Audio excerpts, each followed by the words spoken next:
Assalomu alaykum boshliq. Nima gap? Shu hujjatlarga qo'l qo'yib bersangiz. Olib keling.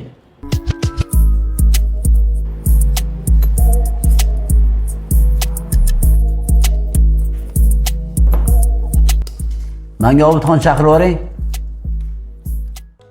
Assalomu alaykum boshliq, chaqirtirgan ekansiz.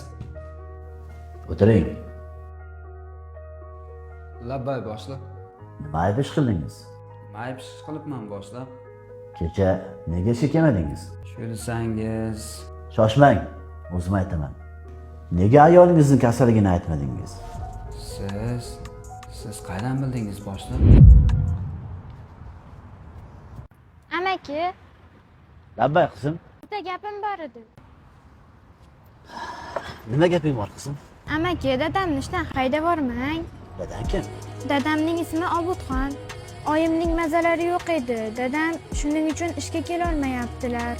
Iltimos, amaki, dadamni ishdan haydab yubormang. Xo'p qizim. Yoshing nechida? Yoshim 11da. Isming nima? Ismim Sabina. Baraka. To'g'ri boshliq, ayolimni biroz mazasi yo'q. Uyimdagi muammoyimni hammaga ham aytavermayman-ku. To'g'ri.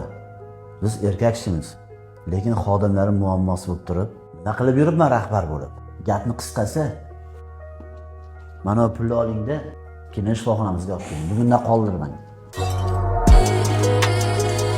Bu pul nimaga boshliq? Axir bu yerda juda ko'p-ku.